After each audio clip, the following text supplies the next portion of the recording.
Let me tell you what happens before a child ever walks into a new classroom.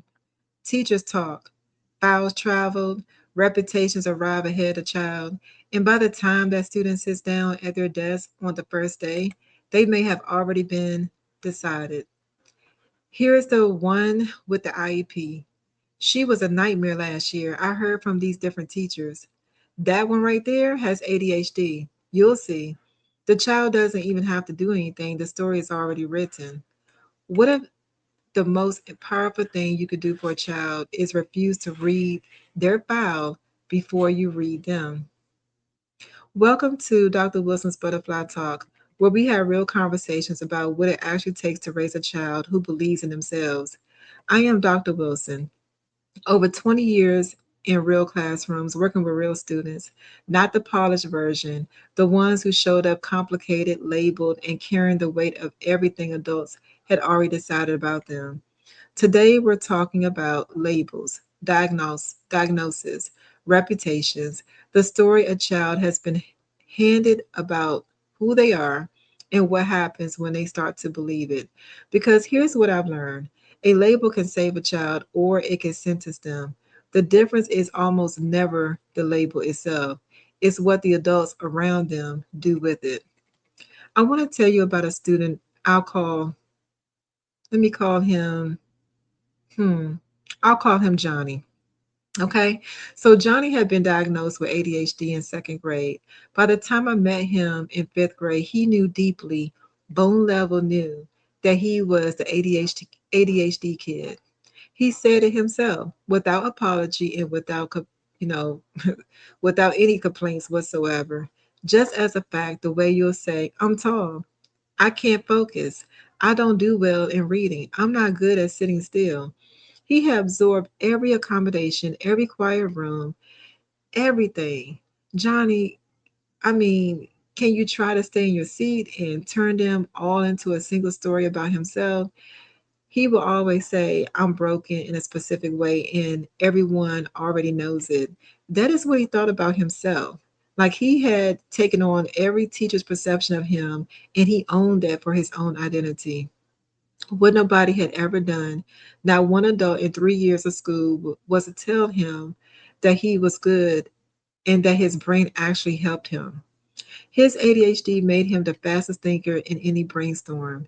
His hyperfocus made him unstoppable when something caught his interest. His energy was an asset in project based work and a disruption only in environments that require stillness for 6 hours. I didn't change his diagnosis. I changed the conversation around it. I said, Johnny, your brain is built for certain things. Let's figure out how to set up your day so those things get to happen. He looked at me like I had said something in a language he never heard before. And then slowly he started to write a different story about himself. So here's the real problem: labels, diagnosis, special education designations, behavior reputations are tools like any tool. They can be used to build or to limit. Use well, a diagnosis is a map. It tells you something specific about how a child processes the world, so, and words too, but the world so you can meet them where they actually are instead of where you wish they were.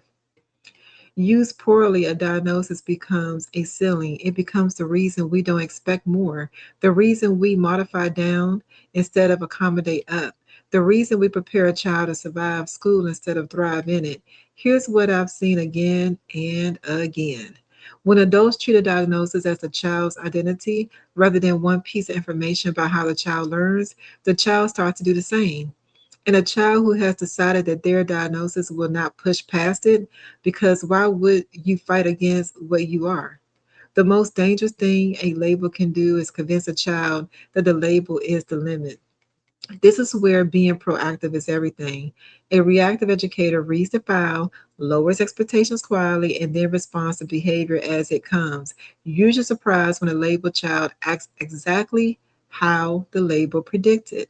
A proactive educator asks, what does the child need from me before I can ask anything from them?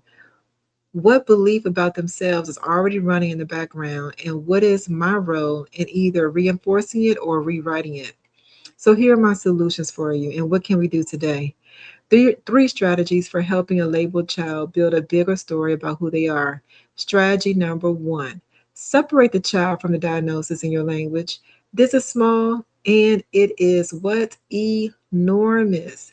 Instead of saying Johnny is ADHD, try Johnny has ADHD. Instead of he's a behavior problem. Try, he's a child who is struggling with self regulation right now. Language shapes identity. When we say he is, we make the label permanent and total. When we say he has or he's working on, we leave room for growth, for change, for a different story. Instead of, that's just how it is, or that's just how he is. Try, that's something he's working through. Let's figure out what he needs.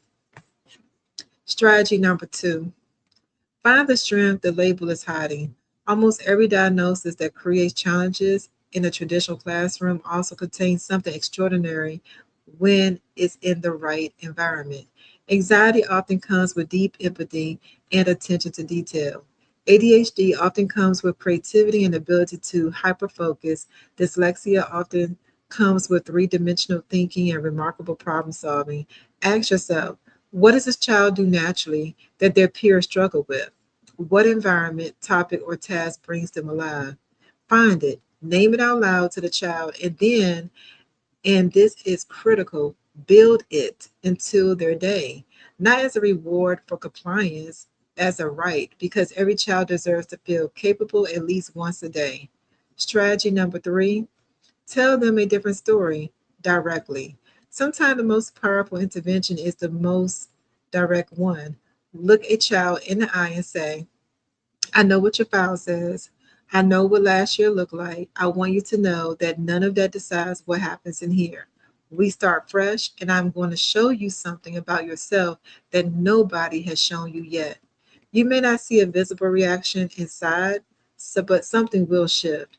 Children who have been labeled and limited are not waiting for someone to lower the bar again. They are waiting, sometimes without knowing it, for someone to refuse it. So, in closing, I want to leave you with this. If there is a child in your life carrying a label, a diagnosis, a reputation, a story, something else wrote, someone else wrote, okay, about them before they could write their own, please, please, please be the person who reads them instead of the file. Be the person who asks, what haven't I seen yet?